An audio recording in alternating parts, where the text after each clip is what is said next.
প্রিয় দর্শক আসসালামু আলাইকুম। আপনারা জানেন যে উপদেষ্টা পরিষদ গঠন হয়েছে বিপ্লবের পরে, সেই বিপ্লবের সাথে যারা সম্পৃক্ত ছিল সেই মানুষগুলোকে একেবারে শুরু থেকেই কোণঠাসা অবস্থায় রাখা হয়েছে এবং যে ২ জনকে রাখা হয়েছে উপদেষ্টা পরিষদে তাদেরকেও আসলে সেইভাবে মতামত প্রকাশ করার সুযোগ দেয়া হচ্ছে কিনা সেটা নিয়েও মানুষের মধ্যে প্রশ্ন দেখা দিয়েছে। হাসপাতালে এখনো পর্যন্ত যারা আন্দোলনে আহত হয়েছিল তারা কাতরাচ্ছে। তাদের চিকিৎসার অভাবে কারো চোখ নষ্ট হচ্ছে, কারো পা কেটে ফেলতে হচ্ছে। গতকালকে একজন মারাও গিয়েছেন। এমন একটা পরিস্থিতির ভেতরে সংস্কৃতি উপদেষ্টা হিসেবে একজন ব্যক্তিকে আনা হয়েছে এবং বাণিজ্য উপদেষ্টা হিসাবে যাদের নিয়ে চরম বিতর্ক রয়েছে। এই যে বিপ্লব, সেই বিপ্লবের চেতনার বিরুদ্ধে যারা দাঁড়িয়েছিল হঠাৎ করেই ২-৩ টা ফেসবুক পোস্ট দিয়ে তারপরে একজন সংস্কৃতি উপদেষ্টা হয়েছেন। সেটা নিয়ে ব্যাপক আলোচনা সমালোচনা হচ্ছে। তারপরেও সরকারের ভেতরে খুব একটা যে তৎপরতা দেখা যাচ্ছে জনগণের এই মতামতকে মূল্যায়ন করার মতো আমরা তেমন কিছু দেখছি না। এই পরিস্থিতিতে আমরা আজকে একটি বিশেষ আলোচনায় অংশ নিচ্ছি। আলোচনায় আছেন আমাদের সাথে আসলে ২ জনকেই পরিচয় করানোর কিছু নাই। পিনাকি দাদা এবং আসিফ মাহতাব। এই আন্দোলনে প্রচন্ড আ যেই বিপজ্জনক সময়, সেই সময়তেও শুধু এই আন্দোলন না, বিগত আন্দোলনগুলোতেও দেখেছি যে আসিফ মাহতাব কতটা সাহস নিয়ে তিনি জীবনের ঝুঁকি নিয়ে আন্দোলনে অংশ নিয়েছেন এবং তার এখনো পর্যন্ত শারীরিক বেশ কিছু সমস্যা চলছে, থেরাপি চলছে। তিনি ঠিকমতো উঠে বেশিক্ষণ বসেও থাকতে পারেন না। আ এইসব মানুষগুলোকে আসলে আমরা বিপ্লবের পর থেকেই হারিয়ে ফেলেছি। মাত্র ২-৩ জন সমন্বয়ককে আমরা বাইরে থেকে দেখছি। এর বাইরে অন্য যে সমন্বয়করা ছিল তাদেরকেও এখন আমরা দেখছি না। এমন বাস্তবতায় আমরা আলোচনাটা করব। পিনাকি দাদা আপনি এ শুরু করেন এইটা দিয়েই যে সবশেষ যে ২ জনকে উপদেষ্টা হিসাবে নিয়োগ দেয়া হলো, আপনি কতটুকু সন্তুষ্ট? সবশেষের কথা আমি বাদই দিই। ১ম যে উপদেষ্টা পরিষদ গঠিত হলো, আমি তো তখন থেকে বলে আসতেছি যে এই উপদেষ্টা পরিষদ বিপ্লবের আকাঙ্ক্ষাকে ধারণ করতে পারে এবং কারা কে কে কিভাবে তাদেরকে সিলেক্ট করবে এটা নিয়ে আমার প্রথম থেকে প্রশ্ন আছে। অসংখ্য উপদেষ্টা আছে যাদের এই বিপ্লবের সাথে বিন্দু মাত্র সম্পর্ক নেই এবং শেখ হাসিনার বন্দনা করে গেছে তাদের পুরো সময়টা জুড়ে, লিখে গেছে, লেখালেখি করে গেছে এবং এই বিপ্লব ব্যর্থ হলে তারা আগে যা করতো সেই কাজই করতো এবং এমন না যে এরা খুব দক্ষ মানুষ। হ্যাঁ, এরা কেউই খুব দক্ষতা নাই, মানে আমি আমি আর নাম ধরে বলতে চাই না। এদের কোনো ধরনের দক্ষতা নাই, এরা কোনো কাজ জানে না, এরা আধুনিক দুনিয়া সম্পর্কে জানে না, কিভাবে দুনিয়া চলতেছে সেটা জানে না, ম্যানেজমেন্টের কোনো স্কিল নাই। বয়স্ক, বৃদ্ধ, জরাজীর্ণ, প্রত্যেকের হাজারোটা অসুখ, এ তারা চলতে পারে না। আপনি দেখেন, এই যে আব্দুল্লাহ মারা গেল, ১০০ দিন রোগে ভুগে সিএমএইচ এ মারা গেল বাচ্চাটা। এ তো আমাদের সবচেয়ে আমি আমি বলবো যে এই পর্যন্ত আমি জানি না আরো কে কে আহত আছে, খোদা না করুক আর কেউ যেন না থাকে এরকম, কিন্তু আমি তো ধরে নেব যে সেই আহ, এসে শেষ শহীদ হলো আর কি আমাদের। তো এখন এই যে ছেলেটা মারা গেল, বাচ্চাটা মারা গেল, এই যে সরকার গঠিত হয়েছে, এই সরকারের উপদেষ্টাদের কি উচিত ছিল না একবার একটু যে মৃতদেহটা দেখে আসা, ডেড বডিটা দেখে আসা, জানাজায় অংশ নেওয়া? কেউ গেছে? এতগুলো উপদেষ্টা আছে, একজন গেছে? যাদের রক্তের বিনিময়ে, যাদের জীবনের বিনিময়ে তারা আজকে ক্ষমতায় বসছে, ক্ষমতা উপভোগ করতেছে, সেই একটা বাচ্চা মারা গেল ১০০ দিন ভুগে, একটা উপদেষ্টার সময় হলো না যে একটু জানাজা করে আসে? মানে এরা এরা এরা কোন নৈতিকতায় সরকারের চেয়ার গুলোতে বসে আছে? এই প্রশ্নটা তো করতে হবে। এবং এই জন্যই বসে নাই, কারণ বিপ্লবে তো তাদের কিছু যায় আসে না। ওই বাচ্চার জীবন যাওয়া না যাওয়া দিয়ে তার কিচ্ছু যায় আসে না। সে তার বাচ্চাও না, ওরা তো আমাদের বাচ্চা, কিন্তু এই বাচ্চা তো এই উপদেষ্টাদের বাচ্চা না। বাচ্চা হলে নিশ্চয়ই যেত। নিজের ছেলে, নিজের ছেলের জানাজায় যেত না? ওরা আমাদের ছেলে, ওরা আমাদের ছেলে না, ওরা আমাদের সন্তান। এই এই এই আব্দুল্লাহর মৃতদেহ তো চারদিকে ৪ জন উপদেষ্টা বহন করে নিয়ে যাওয়া উচিত ছিল, বীরের মতো করে। আমি শিওর আজকে যদি আসিফ যদি উপদেষ্টা হতো, আসিফ মাহতাব উৎস যদি উপদেষ্টা হতো, আমি শিওর ও যে সামনে দাঁড়াইতো, ও ইমামতি করতো। শুধু ইমামতি করতো না, তারপরে ওই খাটিয়া নিয়ে ও সামনে যে দাঁড়িয়ে যাইতো। আমি শিওর এটা বলে দিতে হইতো না, কারণ ও ওন করে। ও তো বুক চিতায় তো এই লড়াইয়ে নামছে, ছাত্রদের উৎসাহ দিছে। কয়টা শিক্ষক ছাত্রদের সাথে যে লড়াইয়ে নামছিল? আসিফ নামছিল? শুধু নামছিল না, গ্রেফতার হয়েছে, এবং তাকে তাকে যখন নির্যাতন করছে সবাই দেখছে। হাতে হাঁটতে পারতো না, হাতে একটা লাঠি ছিল, সেই লাঠি দিয়ে, এবং ওর একটা চিহ্ন আছে আঙুল এরকম উঁচু করে, তাই না আসিফ? জি, জি, হ্যাঁ, জি। হাত হাত কিন্তু ও আঙুল উঁচু করে আছে, মানে একটা সাইন দিচ্ছে, তার বিজয়ের চিহ্ন সে কিন্তু দিয়ে যাচ্ছে। তার শাহাদাতের চিহ্ন। বিশ্বাস অনুসারে, তার ধর্ম বিশ্বাস অনুসারে সে শাহাদাতের চিহ্ন দিয়ে দিচ্ছে। তো এরকম ছেলে যদি থাকতো, আসিফরা যদি থাকতো আজকে উপদেষ্টা পরিষদে, আজকে চেহারা অন্যরকম হতো। চেহারা অন্য। আজকে আজকে আজকে তো আমাদেরকে প্রত্যেককে উপদেষ্টাকে জিজ্ঞেস করতে হবে, লজ্জা দিতে হবে। আপনার ছেলে যদি শহীদ হতো, আপনি জানাজা করতে যেতেন না? আপনার ছেলে নাও। যারা শহীদ হয়েছে আমরা বলি না ওরা আমাদের ছেলে, যারা আহত হয়েছে আমরা বলি না ওরা আমাদের ছেলে, বাচ্চা আমাদের। তা আপনি যেতেন না? এই তো উপদেশটা আমার। বাচ্চারা রক্ত দিল, আর এই বুড়া হাবড়া, আমি বলি বুড়া খাটাস, এই বুড়া খাটাস গুলো যে ক্ষমতা উপভোগ। না, কালকে রাতে যখন দেখেন, রাতে আসিফ নজরুলের বক্তব্যটা আমি শুনলাম। সেই বক্তব্যের ভেতরে তিনি বলছেন যে ডিসেম্বরের মধ্যে সবকিছু ঠিক হয়ে যাবে। মানে এটা নভেম্বর চলছে, ডিসেম্বর, তার মানে ১ মাস তাদের সময় লাগবে এটা নিয়ে কোনো একটা সিদ্ধান্তে পৌঁছাতে। তো কালকে কোনটা নিয়ে? কোনটা এই নিয়ে? হাসপাতালে, পঙ্গু হাসপাতালের সামনে গিয়েছিলেন তিনি রাতে। যখন ওই আমি চিকিৎসা নিয়ে? ওই জি, চিকিৎসা নিয়ে আমি আপনাকে ইলিয়াস, আমি আপনাকে আজকে বলতেছি, আপনি লিখে রাখতে পারেন। কিচ্ছু করতে পারবেন, ওরা জানেই না। আমাকে তো এই বাচ্চারা প্রত্যেকদিন ফোন করে, কেউ না কেউ ফোন করে, এবং আমি ওদের ফোন ধরি, কথা বলি, দীর্ঘ সময় ফোন করে কথা বলে, ওরা কান্নাকাটি করে, আমিও কিছু কান্নাকাটি করি, এবং আমি তো ওদের প্রবলেমটা বুঝি। এই এই পুরো উপদেষ্টা পরিষদ কেউ জানে না ওদের প্রবলেমটা আসলে, কেউ জানে না। আমি বলতেছি ওরা কেউ জানে না, কথা বলেনি ওদের সাথে, ওদের সমস্যাটা কি জানে না। বললেই হলো 1 মাসের মধ্যে সলভ করবে, জীবনেও পারবে না ওরা কিছু। আমি আজকে লিখে দিতে পারি, যদি কিছু করতে পারে আমি কান কেটে দিব, কুত্তায় খাও, আমি কান কেটে দিয়ে দিব, কুত্তায় খাওয়াবে।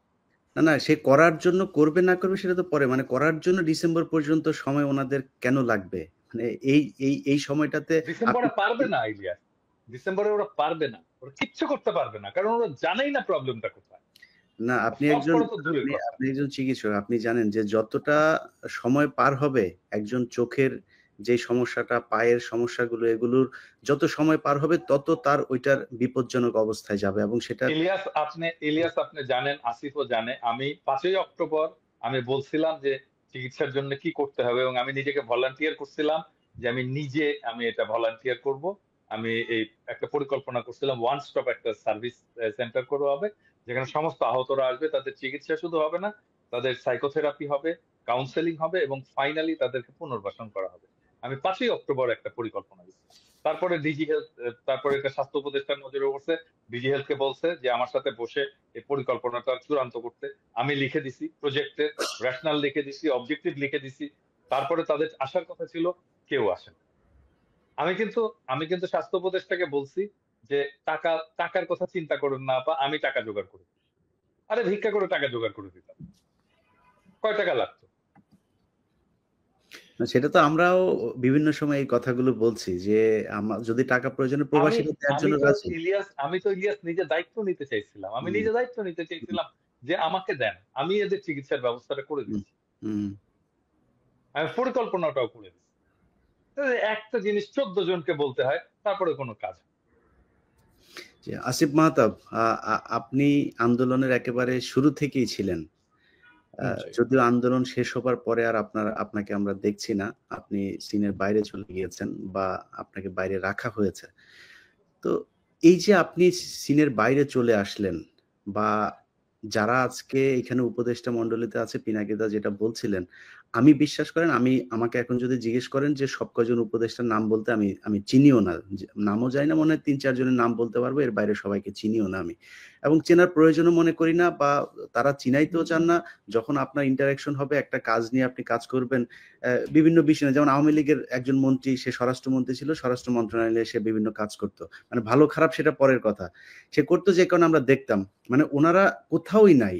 মানে উনারা করেন কি আসলে? মানে উনারা কি সারাদিন ঘুমান না কি করেন এটাও আমরা জানি না। তো এই যে আপনি বাইরে চলে গেলেন, মানে আপনি কি এমনিতেই বাইরে আছেন, নাকি আপনার সাথে কি এই যে সরকার, একটা বিপ্লবী সরকার আমরা যেটাকে নাম দিয়েছি, সেই সরকারের পক্ষ থেকে কোনো ধরনের যোগাযোগ করা হয় কিনা, বা কোনো ধরনের নীতি নির্ধারণী পর্যায় থেকে আপনার সাথে কোনো বক্তব্য নেওয়া হয়েছে কিনা এখন পর্যন্ত? এখানে কিছু বিষয় আমি ফার্স্টে ক্লিয়ার করতে চাচ্ছি। সেটা ১ নাম্বার বিষয় হচ্ছে যে বিপ্লবী সরকারের ডেফিনিশনটা কি আসলে? বিপ্লবী সরকারের মধ্যে তো যারা একটা বিপ্লবী আদর্শ থাকা লাগবে। তা এটা গণ-অভ্যুত্থানে আমাদের কোনো ক্লিয়ার বিপ্লবী আদর্শ নাই। ফর এক্সাম্পল, আমার আদর্শ obviously I was inspired by my religion, যেটা আমাকে অনেক ইন্সপায়ার করেছে বিপ্লবে যোগ দেওয়ার জন্য। নীতি নৈতিকতা ওখান থেকেই আসছে। বাট অনেকের এখান থেকে আসে নাই। সো বিপ্লবী সরকার যদি গঠন করতে হতো, তো বিপ্লবী সরকার তো হয় বিপ্লবী দিয়ে। আপনি বিপ্লবের মধ্যে যারা ডিরেক্টলি ইনভলভ না, তাদেরকে নিয়ে যদি আপনি বিপ্লবী সরকার গঠন করেন, সেটা কিভাবে বিপ্লবী সরকার হয়? এখন বিষয়টা হচ্ছে যে আমাকে কোনোভাবে তারা কোনো কন্ট্যাক্ট করে নাই, অ্যাজ ইফ আমার এখানে কোনো কন্ট্রিবিউশন নাই। যেখানে ইটস ওকে, মানে আই ডোন্ট পার্সোনালি কেয়ার। আমি বাংলাদেশের এই সব, আপনারা জানেন, আপনারা রিপোর্টার, আপনারা জানেন যে আমি বাংলাদেশের একদম ফার্স্টের থেকেই এই আন্দোলন, শুধু এটা না, আমি বাংলাদেশের প্রথম প্রাইভেট ইউনিভার্সিটি রাস্তায় নামায় রোড ব্লক করা, সেটা আমি ফার্স্টে করি। ইট ওয়াজ মাই প্ল্যান। হ্যাঁ, আমার ওই স্ট্র্যাটেজিটা আমি যদি দেখান, আমি এখন এই মুহূর্তে আমার কম্পিউটার থেকে বের করে দিব আমার ডিটেল স্ট্র্যাটেজি। তো সেটা আমি ফার্স্টে করি। তো আমি বাংলাদেশের জন্য করে আসছি এই কিছু পাওয়ার আশায় না, যে আমি কিছু একটা পাবো, আমাকে কেউ একটু রেসপেক্ট বেশি দিবে, এরকম না। আমি এখানে এই জন্য কিছু করি নাই। সো তারা যদি সরকার ঠিক মতো চালাতে পারতো, that's fine, you know, I am happy. আপনি যদি দেখেন আমার স্ট্যাটাসগুলি, আমি প্রথমে খুবই খুশি হয়েছিলাম যে হ্যাঁ, সরকার গঠন হয়েছে, ইটস ফাইন, আমার দরকার নাই। হাউএভার, দিন যত যাচ্ছে তত কিছু প্রবলেম আমি দেখতে পাচ্ছি, যে this is clearly a discriminatory government. সে বৈষম্য বিরোধী দাবি করছে, বা সে নিজেই বৈষম্য করছে। তারা তাদের এজেন্ডা, তাদের আইডিয়ালস, যেটা বাংলাদেশের সাথে যায় না, সেই ধরনের আইডিয়ালস এবং দর্শন সেটা চাপিয়ে দেওয়ার যত রকম কাজ কারবার সেটা করছে। জনগণের যে দ্রব্যমূল্য হার, বিভিন্ন সমস্যা, একদম ৫ই অক্টোবর আমিও লিখেছিলাম যে সবার আগে উচিত হচ্ছে শহীদ এবং আহতদের চিকিৎসা করা, সেটাও তারা ফেইলিয়ার। এই একটা কাজেও তারা সাকসেসফুলি করতে পারে নাই, কারণ আমি এখনো মানুষকে দেখি যে তারা বাসার মধ্যে গুলি ভিতরে ঢুকে বসে আছে, তাদের কোনো খোঁজ খবর নাই, মানে তাদের যে কোনো একটা প্রসেসে আনা হবে সেটাও নাই। তার মানে they are failure in every level. So এই জন্য আমি আসলে এটাকে বিপ্লবী সরকার হিসাবে ধরতে পারছি না, দুঃখজনকভাবে। আমি এটাকে বিপ্লবী সরকার বলবো না। আমি যদি আরো একটু ফার্দার ইলাবোরেট করি, সেটা হচ্ছে যে এই সরকারটা মূলত যাদেরকে নেওয়া হচ্ছে তারা এনজিও সেন্ট্রিক। এখন এনজিও চালানো আর জনগণের নেতৃত্ব দেওয়ার ভিতরে আকাশ পাতাল পার্থক্য আছে।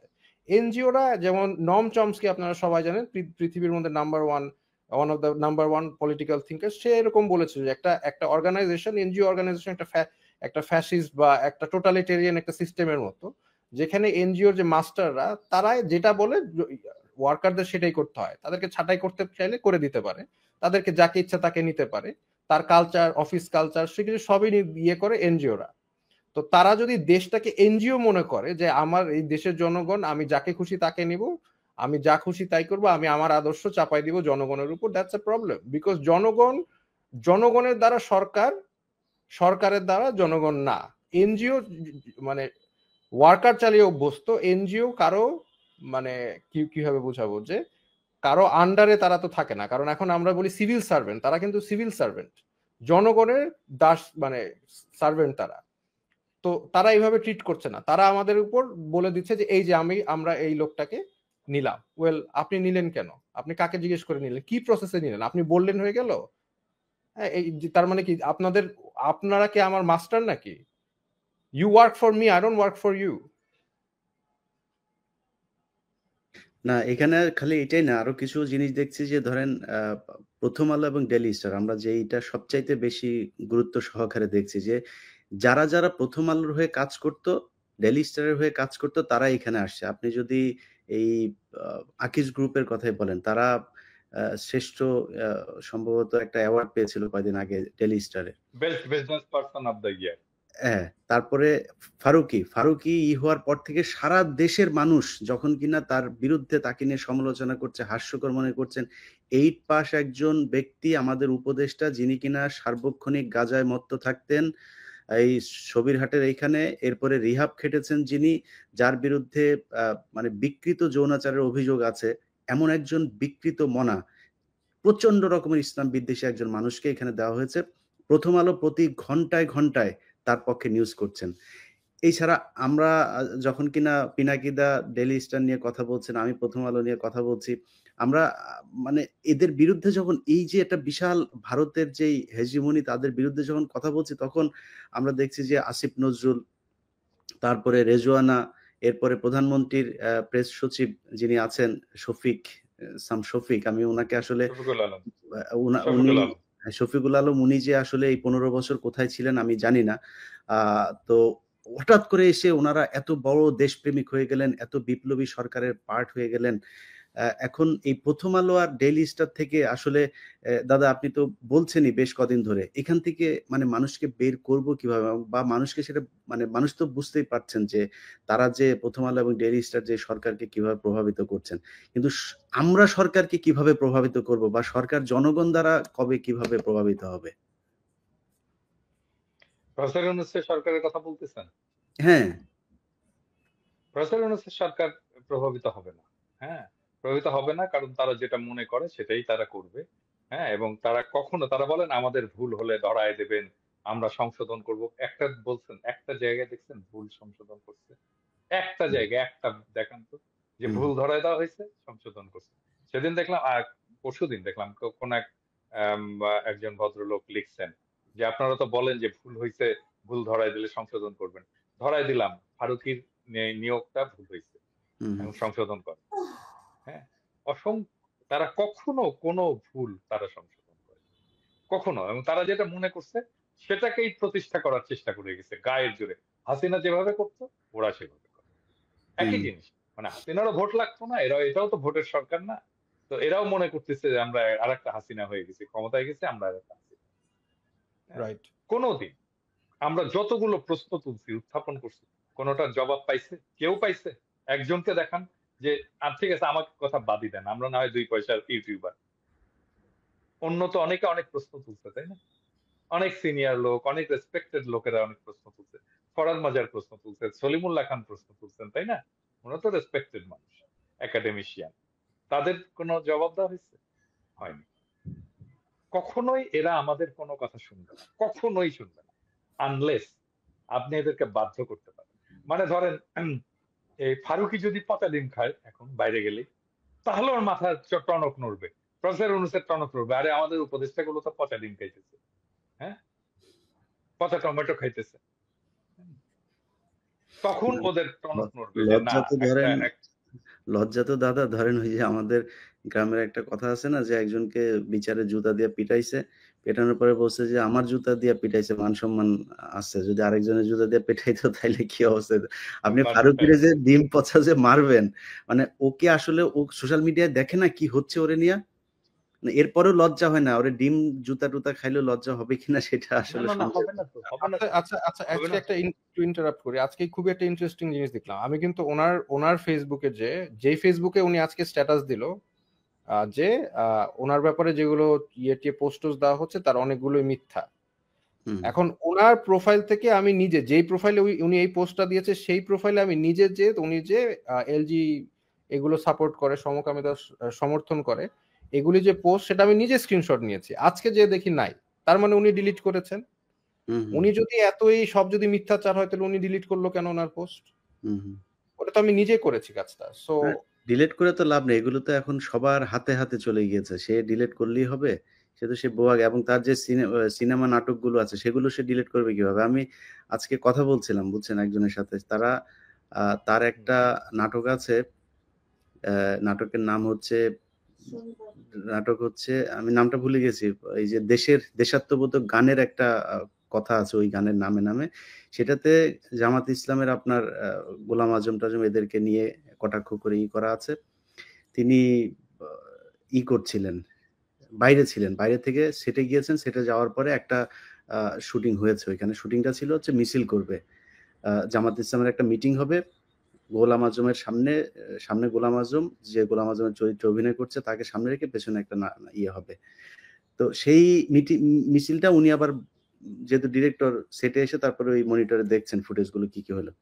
সেই ফুটেজ দেখার পরে ইচ্ছামতো গালাগালি, এবং ওর সেটে নাকি প্রচন্ড রকমের গালাগাল করা হয়। এটাও প্রমোট করে। মানে খামোখায় একজনকে ধরেন আমরা বলি না, "এই ভাই এদিকে আয়।" উনি নাকি ওইখানে একটা খারাপ ভাষায় গালি দিয়ে তাকে ডাক দেয়। এটা ওর নরমাল একটা জিনিস। সেখানে সে গালাগালি শুরু করছে যে, "এই শুটিং আবার করতে হবে, মিছিলটা আবার করাইতে হবে।" কেন? বলছে, "মিছিলে সবার মাথায় টুপি দেয়া লাগবে। টুপি নাই কেন?"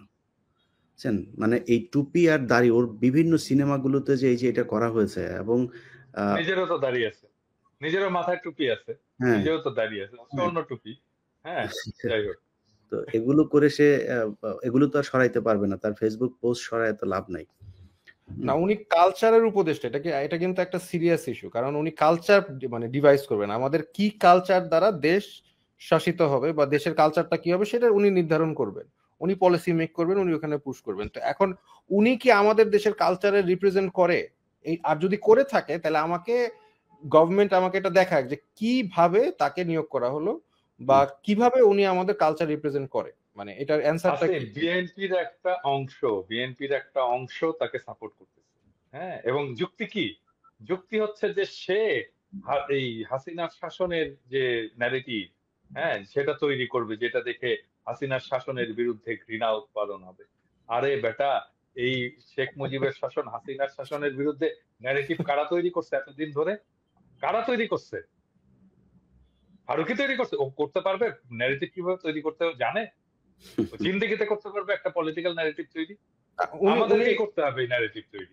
উনি করুক, উনি ওনার জায়গা থেকে করুক, কিন্তু উপদেষ্টা, কালচারাল উপদেষ্টা, উনি কালচার নির্ধারণ করবে সেটা তো না। আমাদের কালচার তো শুধু অ্যান্টি শেখ হাসিনা না, আমাদের কালচার তো আরো মানে বড় একটা বিষয়, তাই না? Just anti Sheikh Hasina narrative উনি ওনার জায়গা থেকে করুক না। উনি নাটক সিনেমা বানাচ্ছে, ওখানে ওগুলো ওইটাও করুক। পারবে না, ওইটাও পারবে না। অ্যান্টি শেখ হাসিনা ন্যারেটিভ, ফ্যাসিবাদের বিরুদ্ধে ন্যারেটিভ ও তৈরি করতে পারবে না।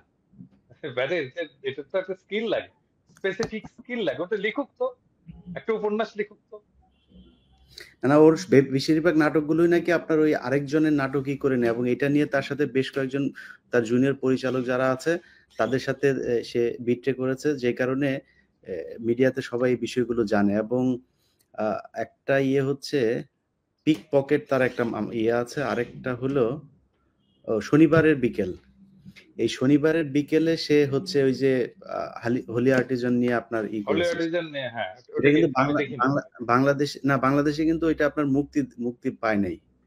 অথচ সেটা ইন্ডিয়াতে মুক্তি পেয়েছে। বুঝছেন? মানে এটার পুরো প্রযোজনা, টাকা পয়সা, ফান্ডিং যা সব সে ভারত থেকে পেয়েছে। সো আমরা সরাসরি এমন একজন মানুষকে আমাদের সংস্কৃতির দায়িত্ব দিয়েছি, যিনি কিনা ভারতের হয়ে কাজ করেন, প্রথম আলো, ডেইলি স্টারের এজেন্ডা বাস্তবায়ন করেন। ইন্ডিয়ান নায়ক নায়িকা ছাড়া তার সিনেমা তো হয় না। হ্যাঁ, এবং তার হওয়ার পরে আপনি লক্ষ্য একটা করছেন, নায়িকা লাগবে, একটা নায়ক লাগবে। হ্যাঁ, তো আমি জানি না, এটা হইতে পারে যে, বুঝছো, ওই যে আমি তো বলছিলাম আসিফ নজরুল, আপনারা আমি ধরবো না যদি এরপরে উপদেশটা একজন ইন্ডিয়ান নায়িকা নিয়ে আসেন, তাইলে তো এই ইন্ডিয়ান নায়িকা যাদের সাথে কাজ করে তারে নিয়ে আসে। এটাও হইতে পারে যে, বলতে পারে আপনি তো বলছিলেন আপাতত ফারুকিকে আনছি যে ইন্ডিয়ান নায়িকা নিয়ে কাজ করে, এরপরে সরাসরি নায়িকা নিয়ে আসবো উপদেশটা। আপনার প্রতি ব্লেমটা তো মনে হয় আপনার প্রতি পড়ে তাহলে। না, আপনার কথা তো রাখছে, তাহলে একটা জায়গায় রাখছে দেখা যায়। এবং আপনি দেখেন যে প্রথম আলো তাকে যেইভাবে করতেছে, এই একটা জায়গা। আরেকটা হচ্ছে চঞ্চল চৌধুরী, যে কিনা পলাতক, যারে খুঁজতেছে বাংলাদেশের মানুষ ভারতের এই দালালি করার জন্য। সেই চঞ্চল চৌধুরী কিন্তু তাকে নিয়ে প্রথম আপনার অভিনন্দন জানায় করছে ফেসবুকে। এই সবগুলো যেগুলো লুকাইছিল সবগুলো এখন একে একে বের হবে, সবগুলো এই ফারুকই বের করবে সব কটাকে। এবং আমার ধারণা যে প্রোটেকশনে তাদেরকে বের করবে। নাসিরউদ্দিন ইউসুফ এরাও বের হয়ে আসলে আমি অবাক হব না, চলেও আসতে পারে। বের হবে, রামেন্দ্র মজুমদার বের হবে।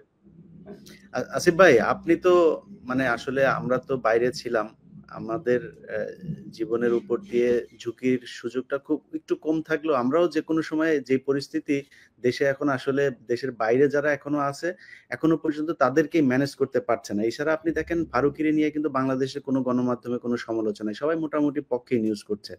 তো আমাদের উপরে আমার মনে হয় ঝুঁকি যেটা সেটা ওই ছোটখাটো ঝুঁকি আসবে না, জেল জরিমানা না, যেকোনো দিন নাই হয়ে যাইতে পারি।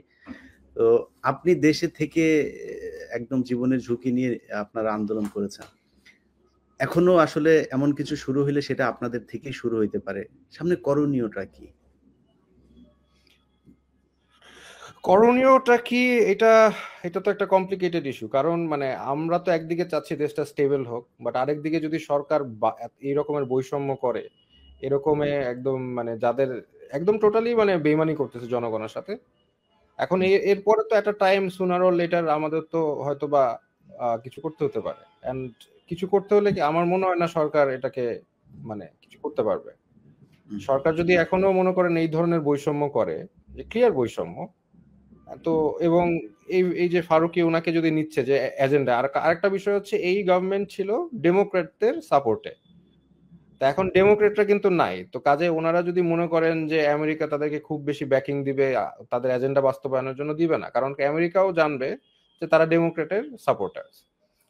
তো কাজে আমাদের হয়তোবা সামনে যদি এরকম চলতে থাকে তাহলে আমাদের তো অবভিয়াসলি মানে মুভ করতে হবে। তারা আসলে ভয় পাচ্ছে বা আমাদেরকে ভয় দেখানোর চেষ্টা করছে যে শেখ হাসিনা চলে আসবে এই সেই, কিন্তু তাদের ভয় পাওয়ার জায়গাটা আসলে ভুল। জনগণকে ভয় পাওয়া উচিত। যেই জনগণ শেখ হাসিনাকে তাড়িয়েছে সেই জনগণকে ভয় পাওয়া উচিত।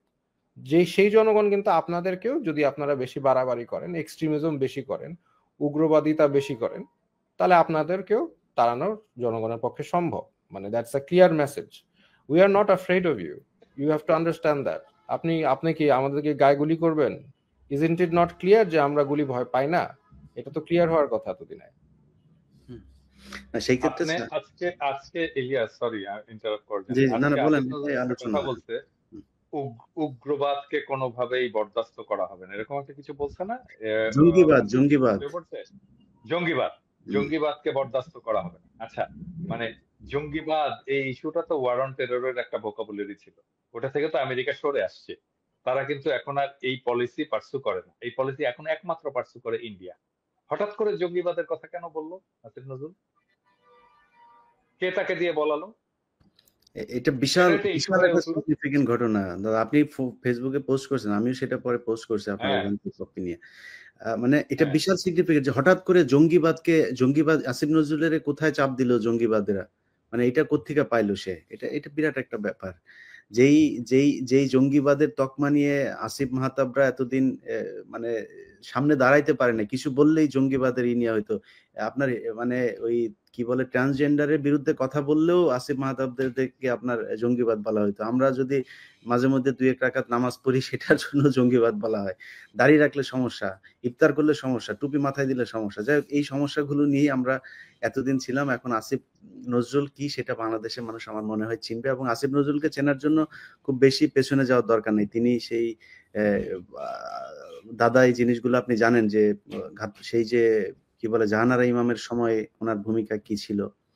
এরপরে উনি ১ম ব্যক্তি যিনি কিনা ওয়াজের বিরুদ্ধে কথা বলেছিলেন। সাঈদীকে নিয়ে তিনি আ লিখেছিলেন আ আপনার সম্ভবত রোব বিচিত্রা, হ্যাঁ, বিচিত্রা, বিচিত্রা বিচিত্রা। সেই শাহরিয়ার কবিরের সম্পাদনায় তিনি লিখেছিলেন যে, "এক ধর্ম ব্যবসায়ীর উত্থান।" এই শিরোনাম দিয়ে তিনি লিখেছিলেন। তো আসিফ নজরুল মাঝখানে রয়ের যেই কাজগুলো তারা করে প্ল্যান বি হিসাবে একটা পক্ষকে দাঁড় করায়, আস্তে, আস্তে তাদেরকে মনে হয় যেন তারা বোধহয় আসলে আমাদের মতোই ডানপন্থী লোক। পরবর্তীতে সুযোগ মতো তারা কাজে লাগায়। আমার ধারণা সেই কাজেই লাগাচ্ছে। দাদা এখন আমাদের আজকে আ- আমি আমি আর একটা জিনিস বলি, এই আন্দোলনের সময় আমি এই বিএনপির লোকেরা এবং ইয়েরা, তারা সবাই সারাক্ষণ আমাকে বলতো, দাদা আপনি একটু মাদ্রাসার ছাত্রদেরকে বলেন, মাদ্রাসার ছাত্রদেরকে বলেন, ওদেরকে একটু নামতে বলেন, ওই জায়গা থেকে একটু নামতে বলেন, হাটাজারি থেকে একটু নামতে বলেন, যাত্রাবাড়ি থেকে একটু নামতে বলেন। এবং এই যে যাত্রাবাড়িতে, ঢাকাতে যে সবচেয়ে হিরোইক ফাইটটা হইছে, এটা তো যাত্রাবাড়ি, হুম, তাই না? ওই অঞ্চলটা কারা করছে? মাদ্রাসা ছাত্ররা করছে। ওই ফাইটটা মাদ্রাসা ছাত্ররা করছে, মূলত মাদ্রাসা ছাত্র। এবং যখন রক্ত দেওয়ার দরকার পড়বে, যখন প্রতিরোধের দরকার পড়বে, যখন বীরত্বের সাথে ফাইট করার দরকার পড়বে, তখন মাদ্রাসার ছাত্র বলতে বলতে একেবারে মুখে ফেনা তুলে ফেলবে। আর যখন মাদ্রাসা ছাত্ররা এই কাজটা করে ফেলবে, তখন ওরে বাবা, বাংলাদেশ মৌলবাদী দেশ হয়ে গেল, বাংলাদেশ ইসলামপন্থী দেশ হয়ে গেল। এই মাদ্রাসার ছাত্র সব দখল করে নিল, এই মাদ্রাসার লোকেরা এসে পেশাব করলো ঢাকা ইউনিভার্সিটিতে এসে, ঢাকা ইউনিভার্সিটির পরিবেশ নষ্ট করে ফেললো, এই করলো সেই করলো, এই জমায়েত করলো। মানে চিন্তা করছেন এদের মানসিকতা? চিন্তা করছেন? আপনার মাঝখানে একটা পোস্টের কথা মনে আছে দাদা, ওই যে প্রথম আলো, আমি খেয়াল করিনি, এটা আপনার পোস্ট দেখে তারপরে খেয়াল করলাম, তারা ওইটাকে স্পন্সর করছে, আপনার বুস্ট করছে যে জাহাঙ্গীরনগর বিশ্ববিদ্যালয়ে ছাত্র শিবিরের বিরুদ্ধে বামপন্থীদের 2.5 জন লোক 10-12 জন হ্যাঁ মিছিল করছে, সেটা প্রথম আলো আবার স্পন্সর করছে, এটা বুস্ট করে তারপরে মানুষকে জানাচ্ছে বামপন্থীদের সেই মিছিলের কথা। তো ছাত্র শিবির তো কিভাবে চলে সেটা তো ছাত্র শিবির সেই তাদের দক্ষতা দেখিয়ে দিয়েছে। ছাত্র শিবির ওই যে বাম দলের যে মিছিল ছিল, ওই মিছিলের মধ্যে যে 12 জনের মধ্যে 6 জন শিবির করে না, এটা কে জানে? তো এইসব বলে তো লাভ নাই আসলে। না, এইখানে আমার মনে হয় যে এই কারেন্ট এই মানে এনজিওগ্রাম গভর্নমেন্ট, তো এনারা হচ্ছে হয়তো বা একটা ট্রাই করবে যে ইন্টারন্যাশনালি আমাদের সবাইকে ইনক্লুডিং আমাকেও একটা হিসাবে, এক্সট্রিমিস্ট হিসাবে, যেখানে মনে করেন আমার সব ধরনের মানুষের সাথে আমার খুব ভালো সম্পর্ক, নাস্তিক থেকে শুরু করে আপনি মানে বৈদিক ধর্ম বলেন, খ্রিস্টান বলেন, সব ধর্মের মানুষের সাথে আমার অত্যন্ত, বুদ্ধিস্ট বলেন, ফ্রেন্ড আমার ভর্তি, সব ধর্মের মানুষের সাথে আমার ভালো সম্পর্ক। সেখানে তারা হয়তো বা they are going to try and sell যে আমি হচ্ছে এক্সট্রিমিস্ট, আমি মৌলবাদী, যেগুলো তারা ন্যারেটিভ, ওয়ারান্টারের ন্যারেটিভ তারা বলে, তারা এটা চেষ্টা করবে, আমাকে ডিফেম করার চেষ্টা করবে, আমার এটাই মনে হচ্ছে। মানে মানে আমাকে ধরেন, আমি যখন মানে জেলে আমাকে পাঠায়, তখন মনে করেন যে হিন্দু ছেলেরা, খ্রিস্টান ছেলেরা মানে কিভাবে আমাকে রেসপেক্ট সম্মান করলো ওখানে, সেটা আপনি যদি দেখতেন যে তাহলে বুঝতেন। বাট তারপরেও মনে করেন তাদের যে ন্যারেটিভটা, সেটা তারা ইন্টারন্যাশনালি বিল্ড করার আমার মনে হয় চেষ্টা করবে ফর ইন্টারন্যাশনাল সাপোর্ট, কারণ তাদের international support I think is এখন একটু নড়বড়ে ট্রাম্প জেতার পর থেকে। জি দাদা, আমাদের এখন আসলে করণীয় কি, আসলে কি করা উচিত? কারণ বাংলাদেশের মানুষ তো এখনো পর্যন্ত আমরা মানে আমি জানি না যে মিডিয়া, গণমাধ্যমে এখন পর্যন্ত এই যে এত নাকি হাজার হাজার বিলিয়ন বিলিয়ন ডলার নাকি বিদ্যুৎ খাত থেকে গিয়েছে, এত নাকি লুটপাট, এমপি মন্ত্রীরা এত কিছু করেছে, বাংলাদেশের গণমাধ্যমে কোনো নিউজ নাই এখনো। আপনি নিশ্চয়ই আমার মতো একই রকম পান, ইমেলে সারাক্ষণ আসতে থাকে। আমি ইমেলে এই 200 জিবি আপনার কিনতে হয়েছে, এত ফুটেজ ইয়ে পাঠায়। তো মানে এই যে বাইরের এই গণমাধ্যমের যে অল্টারনেটিভ হিসেবে যে এখনো পর্যন্ত আমাদের কাছে মানুষের চাওয়া যে কি করতে হবে ভাই, কি হচ্ছে, দেশ কোন দিকে যাচ্ছে, আসলে কি করা উচিত? বাংলাদেশের মানুষের এখন সামনে করণীয় কি? এটা একটা খুবই ডিফিকাল্ট সিচুয়েশন। মানে এটা তো আপনার অস্বীকার করার কোনো উপায় নেই, আমরা কেউই অস্বীকার করি না যে এই সরকার তো আমাদের লড়াইয়ের ফলেই আসছে। আমরা তাদেরকে পছন্দ করি, উপদেষ্টাকে পছন্দ করি আর না করি, এটা তো আমাদের লড়াইয়ের সরকার। তো এই সরকার ফেল করুক, এটা আমরা নিজেরাও চাই না, এবং আমার মনে হয় এখানে আমরা যারা আছি তারা কেউই চাই না। আবার এটাও ঠিক, এরা যে সমস্ত কাজ করে যাচ্ছে সেটাকে সহ্য করাটাও আমাদের জন্য মুশকিল হয়ে গেছে। তাহলে এখন করণীয় আমাদের একটাই আছে, যে সরকারকে আমাদের শক্তি এটা বুঝতে হবে, আমাদের শক্তিকে মান্যতা দিতে হবে। এবং এটা যদি মান্যতা না দেয় সরকার, তাহলে এই সরকারের সাথে হেড অন কলিশনে যেতে হবে আমাদের। মান্যতা এখন কিভাবে দেবে? আমরা তো এর আগে অনেকবার, আমি বললাম না যে আমরা এর আগে অনেক অনেক ভুল ধরায় দিছি, অনেক সময় ক্ষমা চাইতে বলছি, কোথাও কখনো তারা ক্ষমা চায়নি, ভুল স্বীকার করেনি। হ্যাঁ, আজকে শুনলাম যে ওই আহত ছাত্রদের ওইখানে যে নাকি শুধু ক্ষমা চাইছে, যে এটা আমাদের ভুল হয়ে গেছে। বাট ফারুকীকে এই মন্ত্রিসভা থেকে বাদ দিতে হবে, এটা ফার্স্ট। ফারুকীকে যদি মন্ত্রিসভা থেকে বাদ না দেয়, এই সরকারের এই এই সরকার শুধু, মানে এই শুধু ফারুকী না, এই সরকারের প্রত্যেকটা বিষয়ের বিরুদ্ধে আমাদের রেজিস্ট্যান্স জারি রাখতে হবে এবং এটাকে তীব্র করে তুলতে হবে। হ্যাঁ, আমি আজকের ভিডিওটা আজকে আমি দেখলাম, মানে আমি তো ভিডিও স্ক্রিপ্ট লিখি, এটা ঠিক, কিন্তু আমি যখন বলি তখন তার স্ক্রিপ্ট মেনে মেনে বলি না, নিজের যেভাবে আসে আর কি সেটা বলে দেয়। আজকে আমি দেখলাম যে আমি এই উপদেষ্টাদেরকে তুই তোকারি করে গালাগালি করছি। আমি এটা ওই যখন রেকর্ড করছি তখন বুঝতে পারিনি, আজকে শোনার সময় দেখলাম যে আমি তুই তোকারি করে গালাগালি করছি। হাসিনা সরকারকে বা হাসিনাকে আমি তুই তোকারি বলতাম, তুই বলতাম। কিন্তু এটা বলার জন্য আমি একটা সময় নিছিলাম, হয়তো 2-3 বছর অ্যাক্টিভিজমের পরে আমি যে তুই বলছি। আমি হাসিনাকে মাতারিও বলছি, মানে শেষ দিকে তো আমি মাতারি বলতাম। এই সরকার তুই শুনে ফেলছে এত তাড়াতাড়ি। সো আমার কাছে থেকে যে ধরনের রেজিস্ট্যান্স, যে ধরনের এটা তারা পাওয়া শুরু করবে যদি ফারুকীকে রেখে দেয়, এবং ফারুকীকে সরাতে হবে। এবং এইটা সরালেই আমরা বুঝতে পারবো যে সরকার আমাদের শক্তিকে, জনগণের শক্তিকে মান্যতা দিচ্ছে। আর যদি তারা না সরায়, তাহলে ধরে নেব জনগণের শক্তিকে সে ফ্যাসিস্টের মতোই, স্বৈরাচারের মতো করেই উপেক্ষা করছে। একজন স্বৈরাচারের সাথে যে যে আচরণ আমরা করতাম, সে আচরণ করবো প্রফেসর ইউনূসের সরকারের সাথে। No issues. হ্যাঁ, মানে হাসিনাকে হেড অন কম্পিটিশন করছে, হাসিনার সাথে মোদির সাথে ফাইট করছি। হ্যাঁ, এই প্রফেসর ইউনূসের সরকার চুটকি মেরে উড়াই দিতে পারবো, দেবো। তুলতে আলটিমেটলি হবে, কোয়েশ্চেনটা তো ফারুকীকে সরাইতে হবে, ফারুকীকে সরাইতে হবে।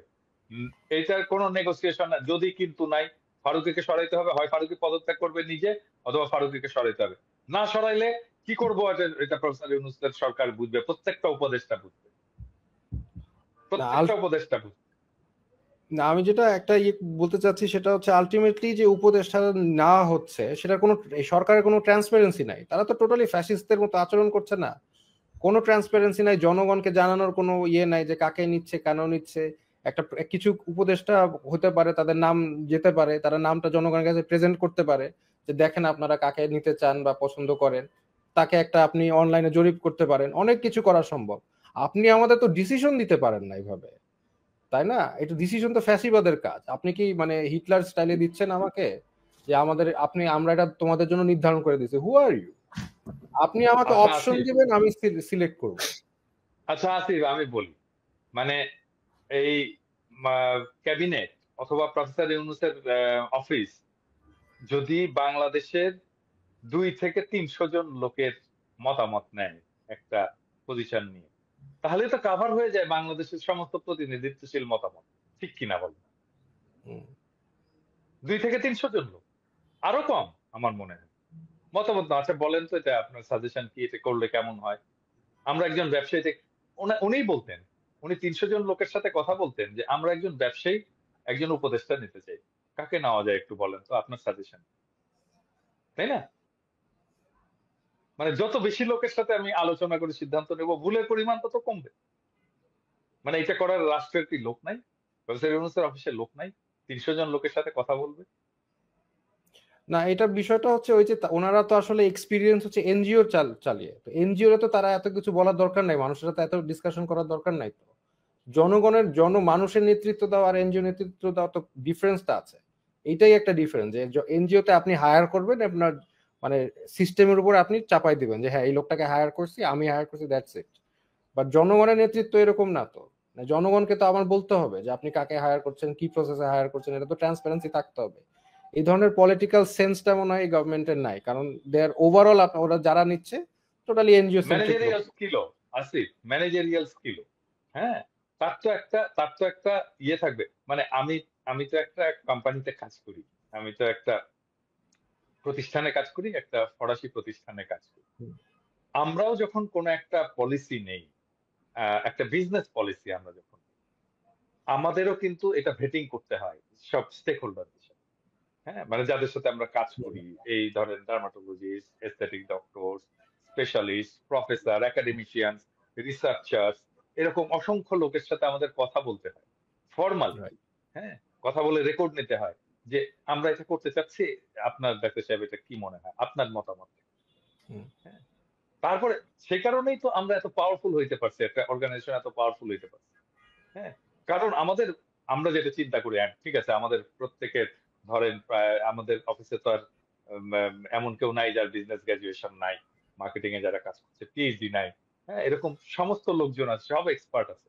বাট স্টিল আমাদের প্ল্যানিংটাকে, আমাদের মেথডটাকে ভ্যালিডেট করে নিতে হয় স্টেক হোল্ডার, এবং সেই কারণেই আমাদের ভুলের সংখ্যা পরিমাণ কমে যায়।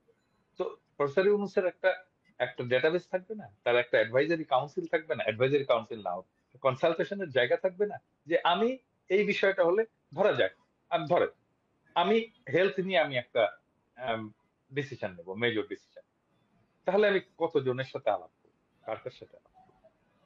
Very senior, young, mid level, academician, researcher, practising doctor, clinician, এইভাবে তো আমি একটা ইয়ে করবো, তাই না?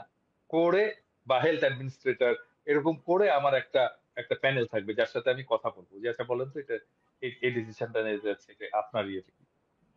আরে মাথার মধ্যে থেকে তো চিন্তা বাড়ায় না, এটা তো এইভাবে চলে না দুনিয়া। এটা তো ওদেরকে বুঝতে হবে এরা আসলে জানেই না দুনিয়াটা কেমন করে চলে। কারোর সাথে কোনো কথা, কারোর সাথে কোনো আলাপ নাই, মাথার মধ্যে যেটা আসতেছে মতিউর রহমান আর মাহফুজ আনাম যেটা বলতেছে ঠিক সেটাই করতেছে, সেটাই মানে ম্যাসিভ নেপোটিজম, মানে এক্সট্রিম লেভেলের নেপোটিজম। তাদের লোক তারাই দিবে, তাদের আদর্শ তাদের দর্শন, তার বাইরে কাউকে একসেপ্ট করবে না।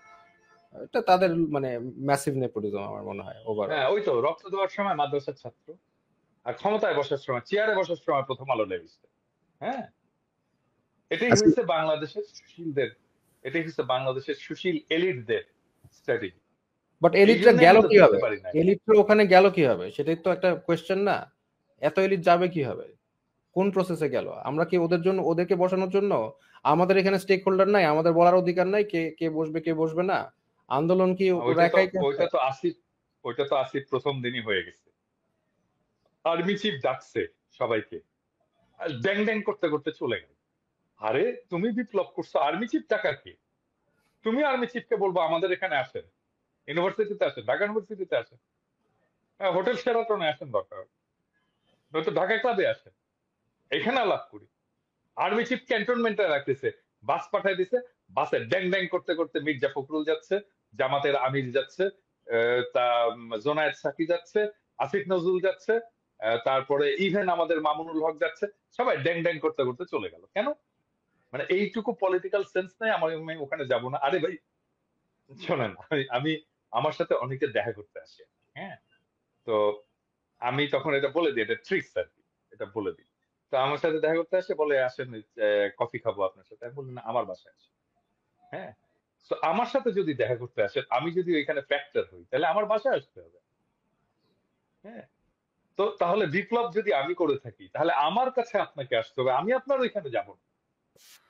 আচ্ছা প্রথমেই এক্স্যাক্টলি, তো আমি আমি হাত স্বীকার করে নিলাম, আমি তো এক্স্যাক্টলি। প্রথমেই আপনার সুপিরিয়রিটি, আপনার আপনার হায়ার পজিশন আমি স্বীকার করে নিলাম, সেই জন্য আমি তো গেলাম আপনার ওইখানে।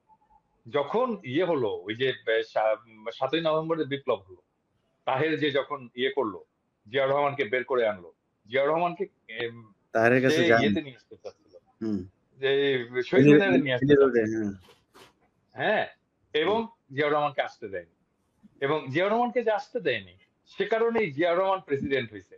জিয়াউর রহমান যদি শহীদ মিনারে আসতেন তাহলে তাহের প্রেসিডেন্ট হতো। হুম। হ্যাঁ, কর্নেল তাহের প্রেসিডেন্ট হতো, মানে তাহলে নিয়ন্ত্রণটা তাহেরের হাতে চলে যেত। ওইখানে যে যাওয়া যায় না, এইটা মির্জা ফখরুলের মতো লিডার এতগুলো, তারপরে ধরেন জামাতের আমির ডাক্তার শফিকের মতো লিডার, তারপরে জোনায়েদ সাকির মতো লিডার, এরা বুঝতে পারলো না যে এখানে আমার কি করা দরকার। না, এইটুকু তাদের মাথার এই মধ্যে ছিল আসিফ না। ভাই আপনারা তখন কোথায় ছিলেন? মানে আপনাদের প্রতিনিধি আরো বাড়ানো গেল না কেন? না দেখেন, আমি আমি তো ওই টাইমে জেলে ছিলাম, জেলে ও তো ছিলাম, জেলে তখন ছিল, আমি জেল থেকে ও তো পরে বেরোতে জানে, পারিনি। ও তো জানেই না। আচ্ছা, আচ্ছা, মানে আচ্ছা। না, আমি এখন বেসিক্যালি আমি তো এক্সপেক্ট করি নাই যে এইভাবে হুটহাট করে এরকম গভর্নমেন্ট ফর্ম করে ফেলবে, হুম। তাই না? এবং গভর্নমেন্ট ফর্ম করছে ভালো কথা, এবং অনেককে ডাকা হয়েছে ওখানে। সেখানে কিন্তু আমাকে গভর্নমেন্ট ফর্ম করছে ভালো কথা, আমাকে কিন্তু ডাকাও হয় নাই, মানে অ্যাজ ইফ এখানে আমার কোনো রোল নাই। হুম। ডাকা হয় নাই এবং একটা ফোন করা পর্যন্ত করে নাই। এরপরেও মানে হ্যান্ড এটা ডিস্টেবলাইজ করে, এরপরেও একটা যদি ফোন করতো, হ্যাঁ একটু কথা আচ্ছা বলি আসেন আসিফ, চা খান। আসিফ, আসিফ, মানে আমি, মানে ধরেন ওইখানে তো বাংলাদেশের বিষয়টা আছে, আমরা যারা বাইরে কাজ করছি আমরা তো কিছু ফিগার ছিলাম, তাই না? মানে আমাদের সাথে কথা বলতে পারতো না, ইলিয়াসের সাথে কথা বলতে পারতো না, কনকের সাথে কথা বলতে পারতো না, আমার সাথে কথা বলতে পারতো না, কোনো মানে আমাদের আমাদের কোনো রোল ছিল না। মানে এটা ঠিক আমরা দূর থেকে করছি, কিন্তু তাই বলে আমাদের কোনো রোল ছিল না, আমরা পার্ট না, আমরা তো বিপ্লবের অংশীদার। হ্যাঁ, মানে মানে মানে ধরেন সব বিপ্লব টিপ্লব সব হয়েছে, এই চিত্রপটে পিনাকি নাই, কনক সরোয়ার নাই, ইলিয়াস নাই। ডু থিঙ্ক এটা খুব সহজ হতো? না, আমরা এটা তো বিকল্প মিডিয়া ছিলাম, এটা বাংলাদেশের মানুষ আমরাই তো অলরেডি জানে, বিকল্প, বাংলাদেশের মানুষ আমরাই তো অলরেডি বিকল্প জানে। মিডিয়া ছিলাম, এবং আমাদেরকে আমাদের সাথে কেউ কোনো কথা বললো না, কেউ কিচ্ছু বললো না। একটা ফোন করারও কোনো প্রয়োজন বোধ করলো না। যাই হোক, প্রিয় প্রধান উপদেষ্টা, আপনি নিশ্চয়ই এই আলোচনা যদি আপনার প্রেস সচিব অবশ্যই এটা শোনাবে না, প্রেস সচিব মতিউর রহমান আর মাহফুজা নাম কি বলেন সেটা নিয়ে হয়তো আলোচনা করবে আপনার সাথে। বাট কেউ যদি পারেন ওনাকে জানায়েন যে বাংলাদেশের মানুষ কি চায় সেটা একটু বোঝা। আমরা বাইরে যারা ছিলাম, ভিতরে যারা আন্দোলন করেছে তারা আসলে জীবনের ঝুঁকি নিয়েই সেদিন গণভবনের যে ভাঙচুর হয়েছে সেটা নিয়ে অনেকে অনেক সমালোচনা করেছেন। সংসদ ভবনে কি হয়েছে সেটা নিয়ে অনেকে সমালোচনা করেছেন। সংসদ ভবনে আসলে কেউ ওই সিটে ২ মিনিটের জন্য বসতে যায় নাই। শেখ হাসিনা গরুর মাংস আর মুরগির মাংস রান্না করে গেছে, ওইটার জন্য কেউ যায় নাই। তারা গুলি খাওয়ার জন্য গিয়েছিল ঐদিন। ওইদিন পরিস্থিতি অন্যরকমও হতে পারত। সেটা হয় নাই। আল্লাহ বাঁচিয়েছেন এই দেশের মানুষকে। তো সেই মানুষগুলোর মূল্যায়ন করা দরকার নাই। আপনারা দেশ চালান। কিন্তু কিছু কাজ করা খুবই জরুরি। সেটা হচ্ছে যেমন আমাদের আলোচনায় আজকে ওই বিষয়গুলো আনে নাই। আমি এগুলো একটু শেষ করি। সেটা হচ্ছে আ বিডিআর হত্যাকাণ্ডে যে অফিসারদেরকে মারা হয়েছে সেটার বিচার খুব দ্রুত করতে হবে। তারপরে এই আহত নিহত তাদের পরিবারগুলোকে দেখতে হবে। প্রবাসীরা ওই ভিআইপি লাউঞ্জ করে তারপরে তাদের পানি খাইতে হবে আর ৳১৫ দিয়ে কফি খাবে, এটার জন্য প্রবাসীদের আসবেও না, যাবে না। তাদের সৌদি আরবে যাইতে ৳৫,০০,০০০ লাগে, সেটা কেমনে ৳১,০০,০০০ লাগে? সিন্ডিকেট ভাঙতে হবে, পাসপোর্ট সহজলভ্য করতে হবে, তাদের ঋণের ব্যবস্থা করতে হবে, তাদের পরিবারগুলো কোনো বিপদে পড়লে থানায় আলাদা একটা ডেস্ক করতে হবে, যে ডেস্ক থেকে থানার পুলিশ শুধুমাত্র প্রবাসীদের পরিবারকে নিরাপত্তা দিবে এটার জন্য। এরকম অনেকগুলো কাজ করা যায়। এই এটা দাদা আপনার আরেকটা বলে নিই, জি। মানে প্রবাসীরা মারা গেলে তাদের মৃতদেহ নিকট চায় বাংলাদেশে ফেরত নিতে হবে। হুম। এবং হ্যাঁ, নিতে হবে এবং তাদের ওই পরিবারগুলোকে আমি আমি মনে করি যে একটা বড় অঙ্কের একটা মানে প্রণোদনা দেওয়া উচিত। একটা মানুষ মারা যাওয়ার পর ওই পরিবারটা আসলে সারা জীবনের জন্য পঙ্গু হয়ে যায়। এখনো পর্যন্ত আ আন্দোলনে যারা আহত নিহত হয়েছে তাদের বাইরেও তো বাংলাদেশের চিকিৎসা খাত খুবই খারাপ একটা অবস্থায় ছিল। সেই চিকিৎসা খাতের আসলে কোনো এই একটা সরকার এসছে, কোনো নতুন কোনো কিছুই আমরা এখনো দেখি নাই। তো এইসব জায়গাগুলো নিয়ে আমার মনে হয় মানুষের আস্তে, আস্তে ক্ষোভ বাড়ছে। সেই ক্ষোভটা যে শুধু পিনাকি ভট্টাচার্য কিংবা ইলিয়াস হোসেন, কনক সারোয়াররা করবে বা বাইরে যারাই কথা বলছেন আরো অনেকেই আছেন এই সরকারের বিরুদ্ধে কথা বলেছেন। সো আমরা কি বলবো এখনো সেটার দিকে না তাকিয়ে আমার মনে হয় আসিফ নজরুলের যে ঘটনাটা ঘটেছে সুইজারল্যান্ডে সেটার দিকে একটু নজর দেওয়া উচিত। এই ধরনের ঘটনা কিন্তু সাধারণ মানুষের সামনে গেলেও আমার ধারণা এখন পচা ডিম আর জুতা-টুতা খাইতে পারে। এই উপদেষ্টা পরিষদে যারা আছে তাদের বোঝা উচিত, তারা যদি উপদেষ্টা পরিষদটা ভেঙে যায়, সেটা যদি সেনাবাহিনীও আসে, তারা মেম্বার নির্বাচন করে জিততে পারবে কিনা সেটার খুবই সন্দেহ আছে। অতএব তাদের সুদীর্ঘ একটা পথ চলতে হবে এবং আমি মনে করি সেই পরিকল্পনা করেই তারা আগাবে। যেই কয়দিন পরিষদ এই কি বলে উপদেষ্টা পরিষদে আছে সেই দিনের চিন্তা না করে এরপরে কি করবে, মানুষ এরপরে তাদেরকে কিভাবে নিবে সেই বিষয়গুলো চিন্তা করা উচিত। পিনাকি দা আপনাকে ধন্যবাদ। আসিফ মাহতাব আপনাকেও ধন্যবাদ। আমি সবশেষ একটা কথা বলেই নেই, সেটা হচ্ছে যে এ আ পিনাকি ভট্টাচার্য উনি কিছুদিন আগে একটা আ দিয়েছিলেন। স্বাস্থ্য মন্ত্রণালয়ের ব্যাপারে একটা উনার আ খসড়া একটা প্রস্তাবনা দিয়েছিলেন। আমি মনে করি যে উনাকে মানে আমি দাদার সামনে এটা বলা ঠিক হচ্ছে কিনা জানি না। যে উনাকে যেহেতু উনার স্বাস্থ্য খাত নিয়ে কাজ করার অভিজ্ঞতা আছে, উনাকে সেইখানে একটা দায়িত্ব দেয়া যায় কিনা?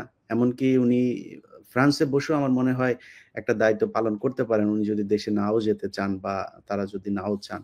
ফ্রান্সে বসে উনার কাছ থেকে সেই পরামর্শগুলো অন্তত নেয়া যায়।